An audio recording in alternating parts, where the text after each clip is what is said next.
Namaskar to all. Today we are going to start our new chapter in history, chapter 1, tracing changes through 1,000 years. Let's take an example. As you ever wonder that today the things we are seeing around us were they like this 100 years ago? It means आज हम अपने चारों तरफ जो भी चीज़ें देख रहे हैं क्या वो 100 साल पहले भी थी? The answer is no. इसका आंसर होगा नहीं. As said, change is the law of nature. So everything around us is bound to change. जैसा कहा जाता है कि परिवर्तन नेचर का एक नियम है और जो भी हमारे आसपास चीज़ें हैं वो कभी ना कभी चेंज होती हैं. My grandfather use to tell me that how he use bullock cart as a medium of transport. But do people use bullock cart today for transportation? The answer is again no. So in this chapter we are going to learn and understand about how the society, economy and administration evolved and changed over the period of many years. इस chapter में हम ये पढ़ेंगे कि कैसे हमारी society, हमारी economy और हमारा एडमिनिस्ट्रेशन में चेंजेस होते हैं. कई सालों में जो भी चेंजेस आए हैं वो हम इस चैप्टर में पढ़ेंगे. Let's start our first topic. Okay, in this chapter जब आप बुक ओपन करोगे तो सबसे पहले आपको दो मैप मिलेंगे और जो फर्स्ट मैप है वो अल अदरीसी द्वारा बनाया हुआ है और जो सेकंड मैप है वो एक फ्रेंच कार्टोग्राफर है, उन्होंने बनाया है. कार्टोग्राफर मीन्स होता है हु ड्रॉ द मैप्स, जो मैप बनाते हैं. जो अल इदरीसी वाला मैप है उसमें आप देखोगे जो हमारा अभी जो साउथ का पार्ट है उसके अंदर वो पार्ट नॉर्थ की तरफ है. मीन श्रीलंका जहां अभी हम साउथ में नीचे की साइड देखते हैं उस मैप में वो नॉर्थ यानी कि ऊपर की साइड में है. और जो सेकंड मैप है वो बहुत ज़्यादा सिमिलर है, हम फेमिलियर है उस मैप से. हम जब देखेंगे तो कहीं ना कहीं वो हमें हमारे इंडिया का मैप ही लगता है जो आज प्रेजेंट में है. बहुत कुछ मिलता जुलता वो है. Okay, now let's start our first topic. First topic is new and old terminology. If the information change with time, then language and meaning can also change. As you know, nothing is permanent. जैसे कि हमें पता है कि कोई भी चीज़ permanent नहीं होती है. तो वैसे ही जैसे ही टाइम के साथ इंफॉर्मेशन चेंज होती हैं वैसे ही लैंग्वेज और उसकी मीनिंग में भी चेंजेस होने लगते हैं. For example, medieval Persian and modern Persian are different. Medieval Persian और मॉडर्न पर्सियन क्यों डिफरेंट थे? क्योंकि उनकी जो वोकेबुलरी और ग्रामर थी वो मीडिएवल पीरियड से जैसे वो मॉडर्न में पहुंचे तो वहां पर वो उनकी ग्रामर और वोकेबुलरी चेंज हो गई. Today the term Hindustan stand for the modern nation state India. आज हमारा जो मॉडर्न नेशन है जिसको हम हिंदुस्तान बोलते हैं और जिसको कि हम इंडिया के नाम से भी जानते हैं वो आज उसे हिंदुस्तान और इंडिया दोनों बोला जाता है. But in 13th century Minhaj e Siraj use the term from areas of Punjab, Haryana and the lands between Ganga and Yamuna. Means उस टाइम पर 13th century में जब मिनाज ए सिराज ने हिंदुस्तान टर्म को यूज किया था तो उन्होंने उस टाइम पर पंजाब, हरियाणा और गंगा यमुना के कुछ लैंड के लिए हिंदुस्तान वर्ड का यूज किया था जो कि उस टाइम के जो दिल्ली सल्तनत के एरिया थे उनको बिलोंग करता था. Babur use the term Hindustan to describe the geography. और जो बाबर थे उन्होंने हिंदुस्तान का जो टर्म का यूज किया था वो ज्योग्राफी को उस टाइम के जो वो जहाँ पे थे उसकी भौगोलिक परिस्थितियों को दिखाने के लिए उन्होंने यूज किया था. Why historian have to be very careful about the term. ऐसा क्यों है? जो हिस्टोरियंस मीन जो हिस्ट्री लिखते हैं उनको क्यों केयरफुल होना चाहिए सभी टर्म के लिए? Because they mean different things in the past. उनको इसलिए केयरफुल होना चाहिए क्योंकि जो मीनिंग उनको अभी पता है मे बी वो उस वर्ड का मीनिंग पुराने टाइम में या एंशियंट टाइम में वो नहीं रहा होगा. For example, foreigner. Today it means someone who is not an Indian. Foreigner means आज के टाइम में एट प्रेजेंट जो कि इंडिया का नहीं है, जो बाहर से आया है वो foreigner. But in the medieval period, foreigner means someone who was not a part of that society or culture. लेकिन medieval period में क्या था? medieval period में foreigner उसको बोला जाता था जो उनकी सोसाइटी या उनका कल्चर का नहीं होता था. And our next topic is historians and their sources. Historians जो हिस्ट्री लिखते हैं एंड देयर सोर्सेज जिनसे हमें पता चलता है कि हमारा इतिहास क्या है। In this chapter we are going to study the 1000 year from 700 to 1750। हम 700 से 1750 के बीच में पढ़ेंगे, जिसको कि मीडिवल पीरियड बोला जाता है। What are the sources to study history? क्या सोर्स होते हैं हिस्ट्री पढ़ने के? Historians still rely on coins, inscription, architecture and textual record. जो हिस्टोरियंस होते हैं उनके पास कॉइन्स होते हैं, इंस्क्रिप्शन होते हैं, आर्किटेक्चर होता है और कुछ टेक्सचुअल रिकॉर्ड्स होते हैं जिससे हिस्ट्री के बारे में बताया जाता है या उन्हें पता चलता है। Textual records increase in this period. जो 700 से 750 का टाइम पीरियड था, उस टाइम पर टेक्सचुअल रिकॉर्ड्स बढ़ गए थे। टेक्सचुअल रिकॉर्ड यानी कि लिखी हुई चीजें बढ़ गई थी। Through this period paper become cheaper and was available more widely. क्यों? क्योंकि इस टाइम पर पेपर बहुत ईजिली मिल जाता था, तो उनको ईजी होता था लिखना। People wrote holy texted. जो पीपल थे, मतलब जो लोग थे, उस पे होली यानी कि जो उनसे उनकी जो भी होली टेक्स्ट थे वो उस पे लिखने लगे थे। Chronicles of rulers were written. Chronicles of rulers were written means जो रूलर्स होते थे उनके क्रॉनिकल, उनके बारे में उसमें लिखा जाने लगा। Letters and teaching of sun, petitions and judicial records, this all become the source of history for historians. But how it was circulated? Because there were no printing press at that time. They were handwritten books called manuscripts. उसमें जो संत लोग थे उनके बारे में जो वो उपदेश देते थे वो लिखे जाते थे। पिटीशन है, जुडिशियल रिकॉर्ड थे, ये सब लिखे जाने लगा था, और जो कि हिस्टोरियन के सोर्स होते थे हिस्ट्री पता करने के। बट प्रॉब्लम ये थी कि वो सर्कुलेट कैसे होते थे? क्यों? क्योंकि उस टाइम कोई प्रिंटिंग प्रेस तो था नहीं। जैसे आज हमें पेपर मिल जाता है क्योंकि प्रिंटिंग प्रेस है, उस टाइम तो ऐसे कोई प्रिंटिंग प्रेस होते नहीं थे। तो they were handwritten books called manuscript. तो उनके पास हैंड रिटन बुक्स होती थी जिन्हें मैन्यूस्क्रिप्ट्स कहा जाता था। What are manuscripts? Manuscript are handwritten books usually collected by wealthy people, rulers, monasteries and temples. They were kept in libraries and archives. जो manuscript थी वो बुक होती थी जिनको हाथ से लिखा जाता था, ठीक है, और इसमें उस टाइम के जो रूलर्स हैं, पीपल हैं, उनके बारे में पूरी इंफॉर्मेशन होती थी। उनको मोनेस्ट्रीज और टेम्पल्स में रखा जाता था और उनको लाइब्रेरी या आर्चीव्स में रखते थे। Archives means a place where documents and manuscripts are stored. Archives वो जगह होती थी जहां पे मैन्यूस्क्रिप्ट और डॉक्यूमेंट्स को स्टोर करके यानी कि संभाल के रखा जाता था। नेक्स्ट क्वेश्चन ये आता है, manuscripts were written by scribes. की मैन्यूस्क्रिप्ट लिखी किसके द्वारा जाती थी? तो जो मैन्यूस्क्रिप्ट्स लिखता था वो स्क्राइब्स कहलाते थे। Who are scribes? Excellent copy writers who copied manuscripts by hand. ये एक ऐसे एक्सीलेंट कॉपी राइटर्स होते थे जो कि मैन्यूस्क्रिप्ट्स को लिखते थे अपने हाथ से। फॉर एग्जाम्पल, जैसे आप कभी स्कूल नहीं आते हो, आपका वर्क इनकम्प्लीट होता है, आप अपने फ्रेंड से कॉपी लेते हो और सेम टू सेम उस कॉपी की आप जो भी नोट्स हैं उसकी कॉपी आप अपने नोटबुक में कर लेते हो। As scribes copied manuscript they also introduce small changes. अब ये क्या होता है, जब एक स्क्राइब एक मैन्यूस्क्रिप्ट से दूसरी मैन्यूस्क्रिप्ट लिख रहा है तो कहीं ना कहीं वो अपने हिसाब से कुछ चेंजेस कर देता है। उसे कहीं कुछ समझ नहीं आता तो वो वैसे ही लेटर्स बना देता है जैसे उसमें मैन्यूस्क्रिप्ट्स में लिखे होते हैं। फॉर एग्जाम्पल, जैसे आप अपने किसी फ्रेंड की नोटबुक लेकर आए हो और आपने लिखना स्टार्ट करा, आपको कोई वर्ड समझ में नहीं आया और आपके पास अभी कोई नहीं है जो आपको बता पाए, तो आप क्या करोगे? आप सेम टू सेम वैसा ही लेटर अपनी ही नोटबुक में बना लोगे। तो सेम जो स्क्राइब्स थे वो भी यही करते थे। उससे होता क्या था? उससे ये होता था कि जो इन्फॉर्मेशन होती थी वो धीरे धीरे क्या होती थी? चेंज हो जाती थी। This small changes grew subsequently on further copying some text become substantially different from one another. यानी कि एक मैन्यूस्क्रिप्ट ने कुछ है, दूसरे स्क्राइब्स ने उसे कॉपी करा तो वो कुछ हो गया, तीसरे ने कुछ किया तो वो कुछ और हो गया। तो धीरे धीरे क्या होता था, वो जो मैन्यूस्क्रिप्ट को जब वो एक कॉपी किया करते थे तो कहीं ना कहीं वो अपने हिसाब से उसमें चेंजेस कर दिया करते थे। Okay, this topic is over.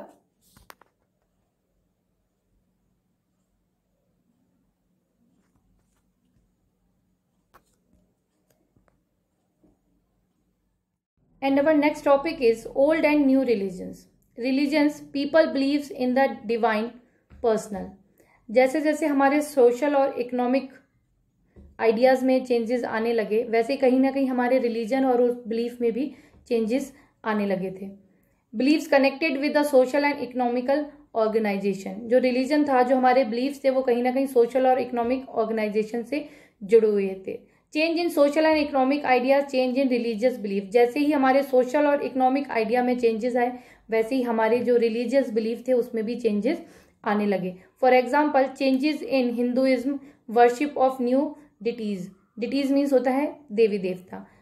Hinduism में क्या चेंज आया, कई सारे नए देवी देवता इस टाइम पर पूजे जाने लगे थे। डोमिनेंस ऑफ ब्राह्मण, डोमिनेंस ऑफ ब्राह्मण मीन्स जो ब्राह्मण का डोमिनेटिंग नेचर था या ब्राह्मण एक बहुत अच्छे उस पे सामने उभर के आए थे। Knowledge of Sanskrit, support of patrons, क्यों, क्योंकि उनको संस्कृत की बहुत ज़्यादा नॉलेज थी। सपोर्ट ऑफ पैट्रॉन, पैट्रॉन्स वो लोग होते हैं जो किसी भाषा को या किसी कहना चाहिए संरक्षण देते हैं, उनको एक तरीके से प्रोटेक्ट करते हैं। तो जो पैट्रॉन्स थे उन्होंने कहीं ना कहीं ब्राह्मण को क्या किया, प्रोटेक्ट किया, सपोर्ट किया, इसी वजह से वो ज़्यादा डोमिनेट हो चुके थे। Devotion of the devotees toward a personal deity and where the aid of priest और elaborate rituals were not required to praise deity. अब क्या हुआ था, अब इस टाइम पीरियड में ये हो गया था, कई सारे देवी देवता जो थे पूजे जाने लगे थे। तो अब ये नहीं था कि आपको अपने जो भी गुरु हैं या आपके जो भी रिचुअल्स आप करते हैं आपको वो करना ज़रूरी है। अब आप अपने हिसाब से अपने जो भी देवी देवता हैं उनको पूज सकते थे। न्यू रिलीजन अपीयर्ड, और भी नए रिलीजन सामने उभर के आए। For example, Islam and Quran. Islam धर्म हमको पता है और उनकी होली बुक होती है Quran. Many rulers were patrons of Islam and ulama. Many rulers यानी कि उस टाइम पर कई सारे रूलर्स ऐसे थे जिन्होंने इस्लाम को प्रोटेक्ट किया या सपोर्ट किया। जो पैट्रन थे उस टाइम के, जो रूलर्स थे, उन्होंने पैट्रन बन के इस्लाम धर्म को सपोर्ट किया। उलामा, जैसे हमारे यहाँ धर्मगुरु होते हैं वैसे ही मुस्लिम में जो धर्मगुरु होते हैं उन्हें उलामा बोला जाता है। Like Hinduism, Islam was also interpreted in a variety of ways. जैसे हमारे यहाँ जैन धर्म में श्वेतांबर और दिगंबर होते हैं वैसे ही मुस्लिम में सिया मुस्लिम और सुन्नी मुस्लिम्स होते हैं। Shia Muslims believed in the Ali as a legitimate leader of Muslim community. Ali जो कि मोहम्मद के सन इन लॉ हैं, सिया मुस्लिम इनको अपना लीडर मानते हैं। और जो सुन्नी मुस्लिम्स हैं believed and accepted the authority of the khalifas and succeeding khalifas. ये टर्की के जो खलीफाज हैं उनको अपना लीडर मानते हैं। And our next topic is thinking about time and historical periods. Time reflects change in social and economic organisation, transformation of ideas and beliefs. जैसे जैसे टाइम चेंज होता है, सोशल और इकोनॉमिक चेंजेस आते हैं, वैसे ही हमारे आइडिया और बिलीव्स में चेंजेस आने लगते हैं। Depending on this time can be divided in 2 periods. और इसी तरीके से टाइम को ध्यान में रखते हुए पीरियड्स को डिवाइड किया गया। और जो British historians divided the history of India into 3 periods. जो ब्रिटिश हिस्टोरियंस थे उन्होंने इंडिया के टाइम पीरियड को 3 पार्ट में डिवाइड किया, Hindu, Muslim and British. Such division ignored the rich diversity of the sub continent. लेकिन हुआ क्या, आपने हिंदू, मुस्लिम और ब्रिटिश कर दिए, लेकिन उस टाइम पे कुछ रिच डाइवर्सिटी यानी कि कुछ और भी रिच लोग होते थे जिनको इग्नोर किया गया, उनको इसमें कोई भी जगह नहीं दी गई। तो बहुत से हिस्टोरियन ने इस चीज को, इस पीरियड ऑफ टाइम को नहीं माना। History is not about only the rulers and religion, include a wide range of early societies, hunters, early farmers, people living in town and villages. मतलब हिस्ट्री खाली रूलर्स और रिलीजन से मिलकर नहीं बनी है, ये जब से बनी है जब हम लोग हंटर्स थे, फिर हम फार्मर हुए, उसके बाद हम लोगों ने टाउन और विलेजेस में रहना स्टार्ट किया। This is all included in A medieval history. और यही सब चीजें किसमें इंक्लूड की गई, मीडिवल हिस्ट्री में इंक्लूड की गई। और medieval history explain the changes with occurred between 11th to 18th century. Medieval period में जितने भी 11th और 18th सेंचुरी में जो भी चेंजेस हुए वो सब हमको देखने को मिलता है। इस बेसिस पे टाइम ऑफ पीरियड को 3 पार्ट में डिवाइड किया गया, ancient, medieval and modern.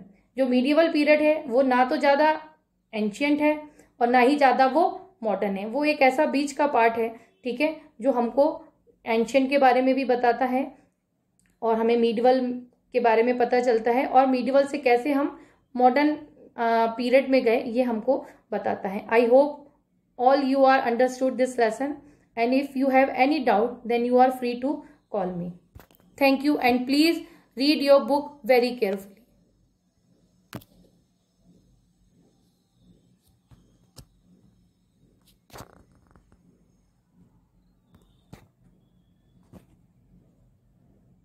And now our next topic is new social and political groups. In this time period, 700 and 1750 has observed variety of social and political development.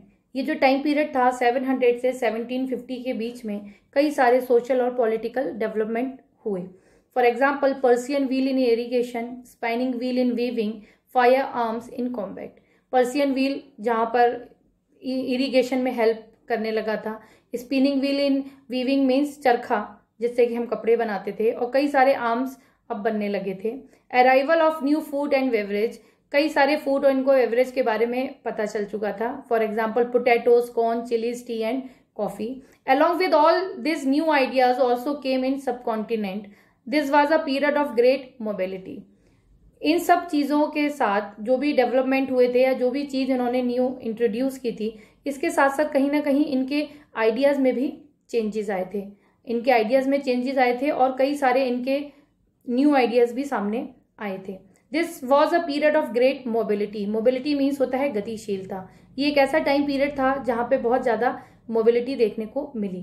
Means people want to go anywhere for search of opportunity. उस time पर जो लोग थे वो एक जगह से दूसरी जगह अच्छे काम की तलाश में जाने लगे। Movement of people in search of opportunity, वो एक जगह से दूसरी जगह अच्छे काम की तलाश में, अच्छी जिंदगी के लिए जाने लगे।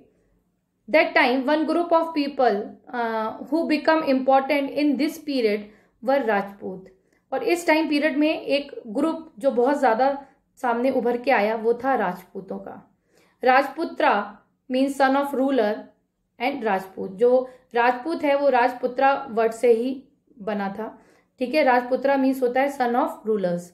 The term include rulers, soldiers and commanders who served in the armies. और जो रूलर्स है, जो टर्म रूलर्स है वो सोल्जर्स और कमांडर्स जो आर्मी में अपनी सर्विस देते हैं उनसे रिलेटेड था। A chivalric code of conduct used for Rajput. और यहाँ पर राजपूत से एक बहुत अच्छा सर्वलिक कोड यूज किया जाने लगा था। ये बोला जाता था कि ये बहुत ज्यादा मतलब साहसी होते हैं, वीर होते हैं, और उस टाइम के जो पोइट्स थे वो भी इनकी वीर गाथाएं गाते थे। Similarly other social groups such as Maratha, Sikh, Jat, Ahoms also emerged as a politically important groups during this period. Rajput के अलावा इस टाइम पीरियड में कई सारे और सोशल ग्रुप भी सामने आए, जैसे Maratha, Sikh, Jat and Ahoms. Emergence of jatis, जैसे जैसे धीरे धीरे चेंजेस आते जा रहे थे वैसी हमारी सोसाइटी में जाति भी उभर के आई। क्लियरिंग ऑफ फॉरेस्ट, जो फॉरेस्ट थे वो क्लियर होने लगे थे। Change in the habitat of forest dwellers, जो फॉरेस्ट में लोग रहते थे जब फॉरेस्ट क्लियर हुए तो वो निकल के बाहर ग्रुप में रहने लगे। Started tilling the land and become peasant, वो ग्रुप में रहने लगे, फिर उनको खेती करना आया, खेती करने लगे तो वो एक पीजेंट यानी कि वो किसान के रूप में आ गए या किसान बन गए। Slowly they started influence the society and become part of large complex societies. और धीरे धीरे जैसे जैसे वो पीजेंट बने, उनमें से कुछ पीजेंट जिन्होंने खेती अच्छी करी वो थोड़े ज्यादा अच्छे हो गए, जिन्होंने कम खेती करी वो कम अच्छे हुए। तो क्या हुआ, एक इन्फ्लुएंस पावर सोसाइटी में जन्म ली। इन्फ्लुएंस यानी कि हम किसी को दबाव, इन्फ्लुएंस करना यानी कि हम उससे अपनी मर्जी से काम करवा सकें। Dominating nature. Economic and social differences, इस वजह से इकोनॉमिक और सोशल डिफरेंसेस भी आने लगे। जहां जिनकी खेती अच्छी होती थी ऑब्वियस है उनके पास उस टाइम पे पैसा ज्यादा होगा, तो उनका जो एक जाति में जो एक पोजीशन है वो अच्छी मानी जाती थी। तो कहीं ना कहीं वहां पर सोशल और इकोनॉमिक डिफरेंसेस भी आ गए थे। With more differentiate society people were grouped into jatis और सबकास्ट। और कहीं ना कहीं जो लोग हैं वो ग्रुप में आने लगे। जब ग्रुप में आए तो जाति और जाति की सबकास्ट बनने लगी थी। Jatis were grouped on the basis of their background and their occupation. जो जाति थी उस टाइम पर उनके बैकग्राउंड और उनके ऑक्यूपेशन के हिसाब से बनने लगी। Ranks were not fix permanently, लेकिन जो उनकी रैंक होती थी वो कोई परमानेंट नहीं होती थी। The status of the same jatis could vary from area to area. एक जाति का जो स्टेटस एक जगह पर है तो वो उस जाति का स्टेटस दूसरी जगह सेम नहीं होता था। मीन्स अगर एक जाति एक जगह रिच है तो जरूरी नहीं है दूसरी रीजन में वो जाति उतनी ही रिच होगी। हर जगह जाति का जो स्टेटस है वो अलग अलग होता था। Jatis form their own rules and regulation to manage the conduct of their members. और हर जाति के अपने रूल्स और रेगुलेशन थे जिससे कि वो अपने मेंबर्स को क्या करते थे, कंट्रोल में रखते थे। And they were enforced by an assembly of elders. और जितने भी रूल और रेगुलेशन थे उनको इन्फोर्स्ड यानी कि उनको लागू करने का काम उस असेंबली ऑफ एल्डर्स यानी कि उन जाति के जो बड़े लोग जो एल्डर्स होते थे उनका वो काम होता था। Jatis were also required to follow the rules of villages governed by chieftains और together they form one small unit of state. जो जाति थी उनके अपने रूल रेगुलेशन होते थे जो कि एल्डर्स उनको इन्फोर्स किया करते थे और जाति अपने रूल और रेगुलेशन तो मानती ही थी, साथ में वो जिस गांव में या जिस विलेज में रहती थी उसे उस विलेज के जो रूल और रेगुलेशन थे वो भी मानने पड़ते थे।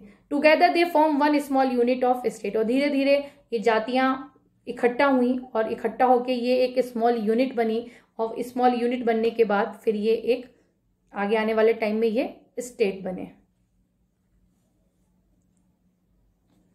And next topic is our region and empire. Large state like Cholas, Tughlaqs और Mughals encompassed many regions. Encompassed means होता है under. जो चोलास, तुगलक और मुगल थे इस टाइम पीरियड में उनके पास कई सारे क्षेत्र थे जो कि इनके अधिकार में थे, इनके अंडर में थे। एग्जाम्पल, अ संस्कृत प्रशस्ति प्रेजिंग द दिल्ली सुल्तान गयासुद्दीन बलबन। जो प्रस्थिति है उसके अंदर रूलर या जो भी राजा महाराजा होता था उनके बारे में सब अच्छी अच्छी चीजें लिखी जाती थी। तो संस्कृत में प्रस्थिति लिखवाई गई गयासुद्दीन बलबन के बारे में। उसमें explaining that the ruler had a vast empire from Bengal to Afghanistan. और उसमें ये लिखा गया कि इनका जो एम्पायर था, साम्राज्य था, बहुत बड़ा था जो कि बंगाल से अफगानिस्तान तक था। Historians regard these as exaggerated claims of conquests. लेकिन हिस्टोरियंस ने जब पढ़ा तो उनको ये समझ में आया कि इसमें बहुत बड़ा चढ़ा के लिखा गया है, उनका एम्पायर इतना वास्ट नहीं था। Why did the rulers kept claiming to have control over different parts of subcontinent. ऐसा क्यों था कि वो क्लेम करते थे कि different parts of subcontinent उनके हैं या उनके अंडर में है। By 700 AD there were many kingdoms having distinct geographical dimensions, their own languages and cultural characteristic. 700 AD में कई सारे छोटे छोटे राज्य ऐसे थे जिनकी अपनी जोग्राफिकल डायमेंशंस थी, उनके अपने कल्चर और लैंग्वेज हुआ करती थी। Occasionally dynasties like the Cholas, Khiljis, Tughlaq and Mughals were able to build an empire than pan regional. क्या हुआ, जो चोलास थे, खिजलीस थे, तुगलक्स थे, मुगल थे, इन्होंने इन छोटे छोटे रीजन को मिलकर अपना एक वास्ट एम्पायर बनाया, एक बड़ा साम्राज्य बनाया जिसको कि पान रीजनल बोला जाता है। पान रीजनल जो है कई सारी रीजन से मिलकर बना था। With the decline of Mughal empire there was re emerge of regional state. और जैसे ही मुगल एम्पायर का डिक्लाइन यानी कि उनका प्रभुत्व थोड़ा धीरे धीरे कम होता चला गया, मुगल एम्पायर खत्म होने की कगार पे जब आया तो जितने भी रीजनल स्टेट थे उन्होंने अपने आप को दोबारा री इमर्ज किया, मतलब वो दोबारा से उस एम्पायर से अलग होते चले गए। But the era of imperial pan regional rule had altered the character of regional empire. अब वो एम्पायर से, मुगल एम्पायर से अलग तो हो गए थे, पैन रीजनल से अलग तो हो गए थे, लेकिन कहीं ना कहीं वो उसको ही फॉलो करते थे। उसके जो रूल्स रेगुलेशन थे या जो चीजें उन्हें अच्छी लगी थी उन्होंने उसको अपना लिया था, अडॉप्ट कर लिया था। For example, adoption of style of governance, उनका स्टाइल ऑफ गवर्नेंस उन्होंने एक्सेप्ट कर लिया था। मैनेजमेंट ऑफ द इकोनॉमी का जो मैनेजमेंट है वो उनको अच्छा लगा तो वो उन्होंने अपना लिया था। Elite culturals and the languages were infuse in regional kingdom. और उनको उधर की पैन रीजनल की जो भी कल्चर या लैंग्वेज अच्छी लगी वो सब उन्होंने अपनाई। We can say that character of different region did not grow in isolation. हम ये नहीं कह सकते पूरी तरीके से कि जो रीजन से जो अलग हो चुके थे वो अलग होके बिल्कुल आइसोलेशन में चले गए थे। कहीं ना कहीं वो अलग होते हुए भी उन्होंने पैन रीजनल की चीज़ों को अपनाया हुआ था।